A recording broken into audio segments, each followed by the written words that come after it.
Catéchisme de l'Église catholique, la profession de la foi, je crois en l'Église, suite. L'Église, sacrement universel du salut, suite. Numéro 775. L'Église est, dans le Christ, en quelque sorte le sacrement, c'est-à-dire à la fois le signe et l'instrument de l'union intime avec Dieu et de l'unité de tout le genre humain, comme le dit Lumen Gentium. Être le sacrement de l'union intime des hommes avec Dieu, c'est là le but premier de l'Église. Parce que la communion entre les hommes s'enracine dans l'union avec Dieu, l'Église est aussi le sacrement de l'unité du genre humain. En elle, cette unité est déjà commencée, puisqu'elle rassemble les hommes de toutes nations, races, peuples et langues. Apocalypse 7, 9. En même temps, l'Église est signe et instrument de la pleine réalisation de cette unité qui doit encore venir. Comme sacrement, l'Église est instrument du Christ. Entre ses mains, elle est l'instrument de la rédemption de tous les hommes. Le sacrement universel du salut, par lequel le Christ manifeste et actualise l'amour de Dieu pour les hommes. Elle est le projet visible de l'amour de Dieu pour l'humanité, comme le disait saint Paul VI, qui veut que le genre humain tout entier constitue un seul peuple de Dieu, se rassemble dans le corps unique du Christ, soit construit en un seul temple du Saint-Esprit. En bref, le mot Église signifie convocation. Il désigne l'assemblée de ceux que la parole de Dieu convoque pour former le peuple de Dieu et qui, nourris du corps du Christ, deviennent eux-mêmes corps du Christ.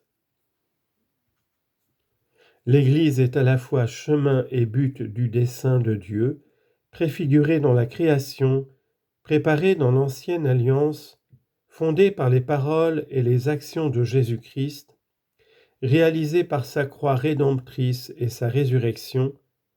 Elle est manifestée comme mystère de salut par l'effusion de l'Esprit Saint.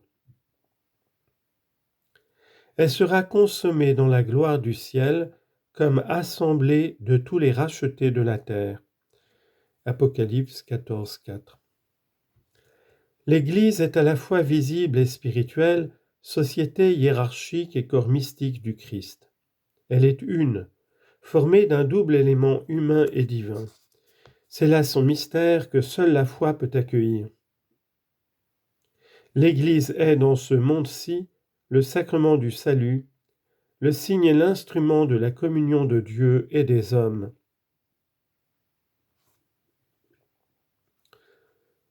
Paragraphe 2. L'Église, peuple de Dieu, corps du Christ, temple de l'Esprit Saint. 1. L'Église, peuple de Dieu. À toute époque, à la vérité et en toute nation, Dieu a tenu pour agréable quiconque le craint et pratique la justice. Cependant, il a plu à Dieu que les hommes ne reçoivent pas la sanctification et le salut séparément, hors de tout lien mutuel. Il a voulu au contraire en faire un peuple qui le connaîtrait selon la vérité et le servirait dans la sainteté. C'est pourquoi il s'est choisi le peuple d'Israël pour être son peuple, avec qui il a fait alliance et qu'il a progressivement instruit. Tout cela cependant n'était que pour préparer et figurer l'alliance nouvelle et parfaite qui serait conclue dans le Christ. C'est la nouvelle alliance dans son sang, appelant un peuple venu des Juifs et des païens à se rassembler dans l'unité, non pas selon la chair, mais dans l'esprit. Les caractéristiques du peuple de Dieu. Le peuple de Dieu a des caractéristiques qui le distinguent nettement de tous les groupements religieux, ethniques, politiques ou culturels de l'histoire. Il est le peuple de Dieu.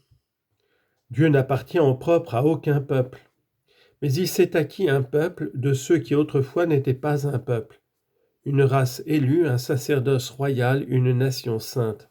1 Pierre 2,9. On devient membre de ce peuple non par la naissance physique, mais par la naissance d'en haut, de l'eau et de l'esprit. Jean chapitre 3, versets 3 à 5, c'est-à-dire par la foi au Christ et le baptême. Ce peuple a pour chef, pour tête, Jésus le Christ, loin le Messie, parce que la même onction, l'Esprit Saint, découle de la tête dans le corps. Il est le peuple messianique.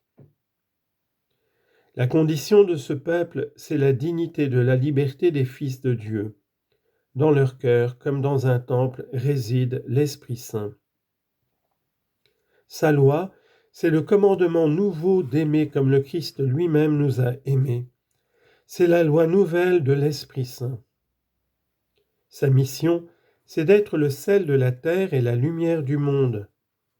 Il constitue pour tout le genre humain le germe le plus fort d'unité, d'espérance et de salut. Sa destinée, enfin, c'est le royaume de Dieu, commencé sur la terre par Dieu lui-même, royaume qui doit se dilater de plus en plus jusqu'à ce que, à la fin des temps, il soit achevé par Dieu lui-même.